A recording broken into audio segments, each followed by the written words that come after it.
नमस्कार और the deep dive में आपका स्वागत है। आज हम उस एक चीज के बारे में बात करने वाले हैं जिसे हम सब मैनेज करने की कोशिश करते हैं पर अक्सर नाकाम रहते हैं। हमारा ध्यान यानी अटेंशन। हमारे पास क्रिस बेले की किताब हाइपर फोकस का हिंदी सारांश है और हमारी कोशिश सिर्फ इस किताब को दोहराना नहीं है बल्कि इसके पीछे के सच को गहराई से समझना है।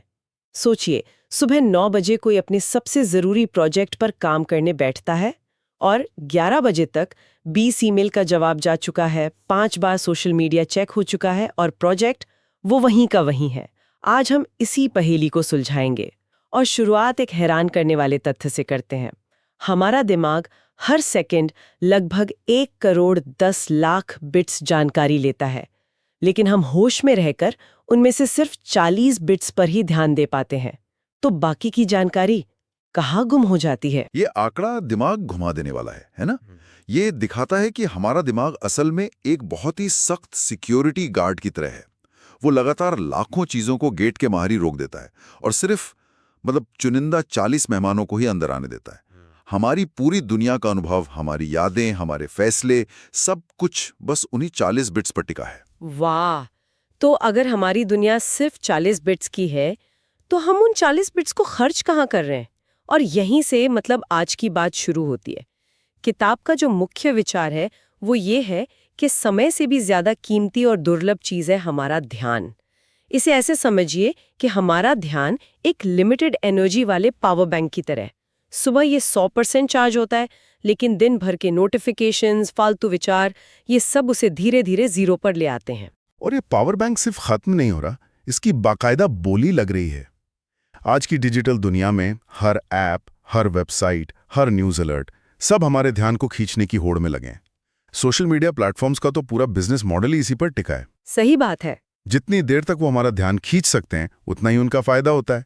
हमारा ध्यान अब एक तरह की करेंसी बन गया है जिसे डिजिटल मार्केट में बेचा और खरीदा जा रहा है। बिल्कुल। हम प्रोडक्ट नहीं है, हमारा ध्यान प्रोडक्ट है। ये बात तो सोचने पर मजबूर करती है। अगर हमारा ध्यान ही हमारी असली दौलत है तो हम उसे इतनी आसानी से क्यों लुटा रहे हैं?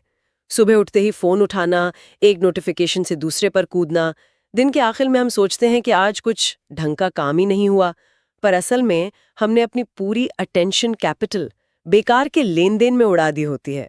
बिल्कुल। और इसकी एक छिपी हुई लागत भी है। चलिए उस 11 मिलियन बनाम 40 बिट्स वाले अंतर पर वापस आते हैं। अगर हमारी जागरूकता जानकारी के महासागर में से सिर्फ एक बूंद उठा पाती है और वो बूंद भी किसी बेकार की मीम पे खर्च हो गई, तो जरूरी लक्ष्यों के लिए क्या बचेगा? रिसर्च बताती है कि एक बार ध्यान भटकने के बाद वापस गहरे काम में, डीप फोकस में, औसतन 20 मिनट तक लग सकते हैं। 20 मिनट सिर्फ एक नोटिफिकेशन चेक करने के लिए? ये तो बहुत ज्यादा है। हाँ, और ये 20 मिनट का आंकड़ा सिर्फ एक नंबर नहीं है, ये एक अदृश्य टैक्स है जो हम हर नोटिफिकेशन पे चुकाते हैं। सोचिए, बस एक क्या हाल है वाले मैसेज का जवाब देने की असल कीमत 20 मिनट का गहरा काम हो सकता है। दिन के अंत में हम सोचते हैं कि समय कहाँ गया, असल में वो इन छोटे छोटे टैक्स पेमेंट्स में चला गया। अगर दिन में 10 बार भी ध्यान भटका तो 200 मिनट, यानी 3 घंटे से ज्यादा, सिर्फ फोकस वापस पाने की कोशिश में बर्बाद।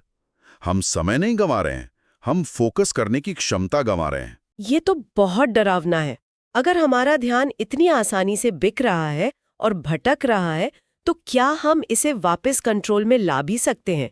क्या कोई तरीका है जिससे हम इस बिखरी हुई एनर्जी को एक जगह लेजर बीम की तरह इकट्ठा कर सकें? बिल्कुल, और इसी को किताब में हाइपर फोकस कहा गया है। ये वो मानसिक अवस्था है जब हमारा दिमाग पूरी तरह से एक सार्थक और जरूरी काम में डूब जाता है। आपकी लेजर बीम वाली बचल एकदम सटीक है। जैसे एक मैग्नीफाइंग ग्लास सूरज की बिखरी हुई रोशनी को एक जगह केंद्रित करके आग लगा सकता है, वैसे ही हाइपर फोकस हमारे बिखरे हुए दिमाग को एक जगह केंद्रित करके असाधारण नतीजे दे सकता है। लेकिन यहाँ एक आम गलतफहमी भी है।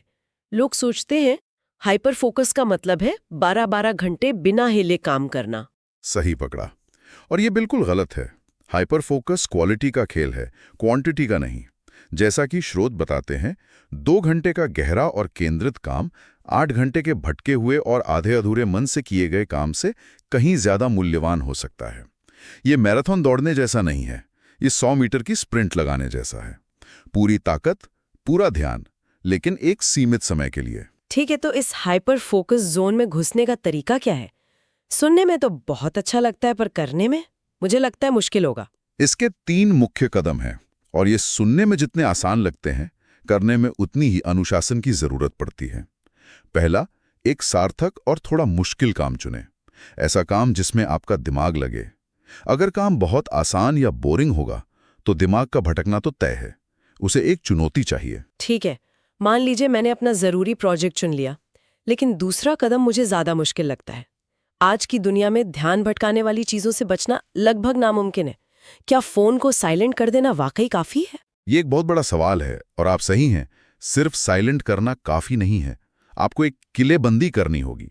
इसका मतलब है फोन को दूसरे कमरे में रखना, कंप्यूटर पर सारे गैर जरूरी टैब्स बंद करना, दरवाजे पर डू नॉट डिस्टर्ब का साइन लगाना। आपको अपने दिमाग को साफ सिग्नल देना है कि अगले 90 मिनट के लिए दुनिया में सिर्फ ये एक काम मौजूद है। और तीसरा कदम? तीसरा और सबसे मुश्किल कदम है पूरी तरह डूब जाना, यानी इमर्जन। जब आप काम शुरू करेंगे तो शुरुआती 5-10 मिनट में दिमाग विद्रोह करेगा। वो कहेगा चलो बस एक बार व्हाट्सएप देख लेते हैं, या एक जरूरी ईमेल आया होगा।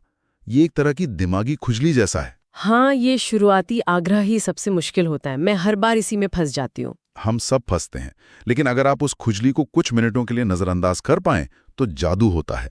दिमाग एक नई लय पकड़ लेता है जिसे फ्लो स्टेट कहते हैं। ये वो जोन है जहां क्रिएटिविटी, काम करने की क्षमता और संतुष्टि अपने चरम पर होते हैं। समय का पता ही नहीं चलता। बिल्कुल, आइडियाज आसानी से आते हैं और काम बोझ नहीं लगता। विज्ञान के नजरिए से देखें तो इस दौरान दिमाग का सोचने समझने वाला हिस्सा, यानी प्री फ्रंटल कॉर्टेक्स, थोड़ा शांत हो जाता है और रचनात्मक हिस्से ज्यादा एक्टिव हो जाते हैं। ये एक तरह का एक्टिव मेडिटेशन है जहां काम ही आपका ध्यान बन जाता है। तो इसका मतलब ये हुआ कि जब मुझे कभी लिखते हुए या कोई मुश्किल चीज सीखते हुए समय का पता नहीं चलता, तो मैं असल में फ्लो स्टेट में होती हूँ। मैंने इसे कभी इस तरह नहीं सोचा था। लेकिन एक सवाल उठता है, हर वक्त तो इस इंटेंस फोकस मोड में नहीं रहा जा सकता। मतलब मैं तो जलकर खाक हो जाऊंगी। और सच कहूं तो मेरे कुछ सबसे अच्छे आइडियाज तब आते हैं जब मैं काम करने की कोशिश नहीं कर रही होती, जैसे टहलते हुए या नहाते समय। और आपने बिल्कुल सही नब्ज पकड़ी है। यहीं पर किताब का दूसरा हीरो आता है, स्कैटर फोकस। हाइपर फोकस अगर दिन है तो स्कैटर फोकस रात है। इसका मतलब है जानबूझकर अपने दिमाग को थोड़ी देर के लिए आजाद घूमने देना, ताकि वो नए कनेक्शन बना सके। ये आलस नहीं, बल्कि दिमागी लचीलेपन यानी मेंटल फ्लेक्सिबिलिटी का प्रतीक है। एक मिनट, लेकिन क्या स्कैटर फोकस बस आलस या टालम टोल का एक फैंसी नाम नहीं है? मैं भी तो टहलती हूँ, पर मुझे तो कोई E=mc² जैसा आइडिया नहीं आता। ये एक बहुत आम सवाल है, और यहीं पर जानबूझकर और अनजाने में भटकने का फर्क समझना जरूरी है। फोन पर अंतहीन स्क्रॉलिंग करना अनजाना भटकाव है। ये आपके दिमाग को दूसरों के एजेंडे से भरता है। लेकिन बिना फोन के पार्क में टहलना या बस खिड़की से बाहर देखना, ये जानबूझकर किया गया स्कैटर फोकस है।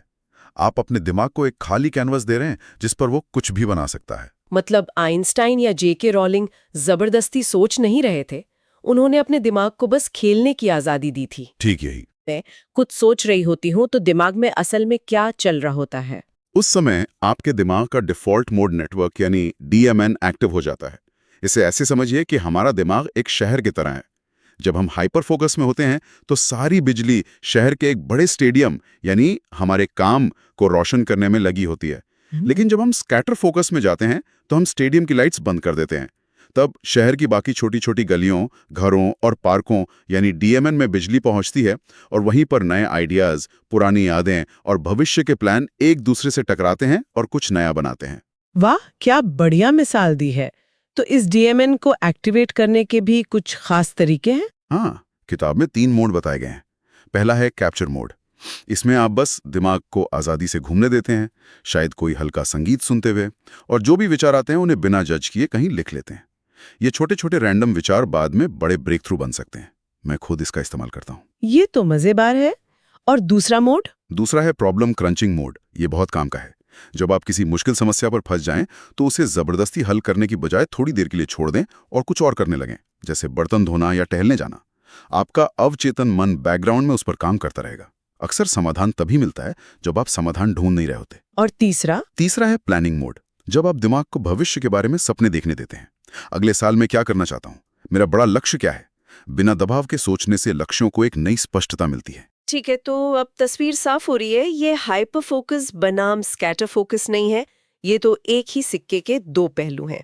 शायद सांस लेने और छोड़ने की तरह एक के बिना दूसरा अधूरा है। ये तुलना एकदम सही है। हाइपर फोकस में आप जानकारी और एकाग्रता को अंदर लेते हैं और स्कैटर फोकस में आप उसे प्रोसेस करने और नए आइडियाज बनाने के लिए बाहर छोड़ते हैं।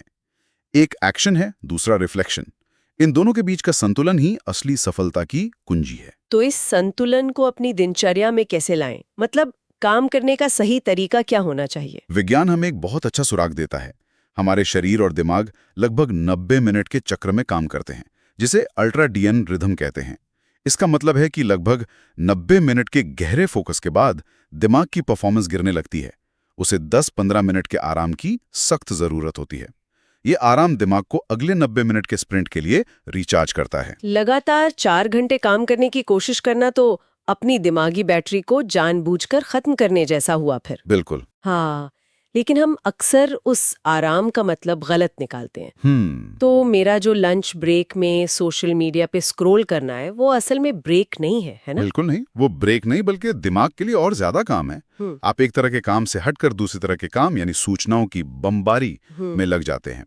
असली आराम का मतलब है दिमाग को उत्तेजित करने की बजाय शांत करना। थोड़ी देर टहलना, शांत बैठना, कुछ स्ट्रेचिंग करना, ऐसी कोई भी गतिविधि जो दिमाग को इनपुट देने की बजाय उसे खाली होने का मौका दे। और आराम का सबसे जरूरी रूप तो शायद नींद ही है। सबसे जरूरी। अच्छी नींद आपकी ध्यान अवधि यानी अटेंशन स्पैन को 58% तक बढ़ा सकती है। आज की दुनिया में लोग नींद में कटौती करने को गर्व की बात समझते हैं, जबकि ये प्रोडक्टिविटी के लिए सबसे बड़ा निवेश है। जब आप अच्छी नींद लेते हैं तो आपका दिमाग खुद को रीसेट करता है, यादों को सहेजता है और अगले दिन के फोकस के लिए तैयार होता है। नींद के अलावा किताब में क्रोनोटाइप का भी जिक्र है। यानी हर किसी की बॉडी क्लॉक अलग होती है। कुछ लोग सुबह यानी अर्ली बर्ड्स ज्यादा ऊर्जावान महसूस करते हैं, तो कुछ रात में यानी नाइट आउल्स। मैं तो पक्का एक नाइट आउल हूँ और मेरे लिए सुबह 8 बजे कोई रचनात्मक काम करने की कोशिश करना एक आपदा होती है। और यही जानना बहुत जरूरी है। अगर आप एक नाइट आउल हैं और सुबह 6 बजे उठकर सबसे मुश्किल काम करने की कोशिश कर रहे हैं, तो आप अपनी ऊर्जा बर्बाद कर रहे हैं। अपनी बॉडी क्लॉक के साथ काम करें, उसके खिलाफ नहीं। अपने सबसे ऊर्जावान समय को सबसे जरूरी कामों यानी हाइपर फोकस के लिए बचा कर रखें और कम ऊर्जा वाले समय में हल्के काम या स्कैटर फोकस करें, जैसे ईमेल चेक करना या भविष्य की प्लानिंग करना। बिल्कुल। ये सारी बातें मुझे प्रोडक्टिविटी की परिभाषा पर फिर से सोचने पे मजबूर कर रही हैं। हम अक्सर व्यस्त रहने को प्रोडक्टिव होना मान लेते हैं, लेकिन इस चर्चा के बाद लग रहा है कि सच्ची प्रोडक्टिविटी का मतलब है सार्थक काम करना। शायद हर दिन की शुरुआत में खुद से बस ये पूछना कि आज वो कौन सा एक काम है जो मेरे लक्ष्यों के लिए सबसे ज्यादा जरूरी है, ही असली गेम चेंजर है। यही असली सार है। प्रोडक्टिविटी का मतलब ये नहीं है कि आपने दिन में कितने घंटे काम किया, बल्कि ये है कि उन घंटों में आपने वो क्या हासिल किया जो आपके लिए मायने रखता है। व्यस्त रहना आसान है, कोई भी दिन भर ईमेल्स और मीटिंग्स में समय बिता सकता है, लेकिन सार्थक काम करने के लिए इरादे और फोकस की जरूरत होती है। और ये एक स्किल है जिसे सीखना पड़ता है। हाँ, तो अगर हम आज की इस गहरी पड़ताल को समेटें तो कुछ मुख्य बातें सामने आती हैं। हमारा ध्यान हमारी सबसे बड़ी दौलत है।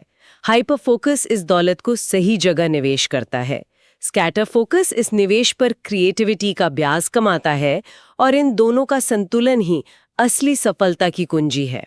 और सबसे जरूरी बात, ध्यान एक मांसपेशी की तरह है, जितना इसे प्रशिक्षित करेंगे ये उतना ही मजबूत होगा। बिल्कुल। और इस चर्चा के अंत में मैं श्रोताओं के लिए एक अंतिम विचार छोड़ना चाहूंगा। हम सब अपना समय मैनेज करने के लिए कैलेंडर और टू डू लिस्ट बनाते हैं, ये हमारी जिंदगी का हिस्सा है। लेकिन क्या होगा अगर हम अपना ध्यान मैनेज करने के लिए एक फोकस कैलेंडर या अटेंशन बजट बनाना शुरू कर दें? ये एक बहुत ही शक्तिशाली विचार है।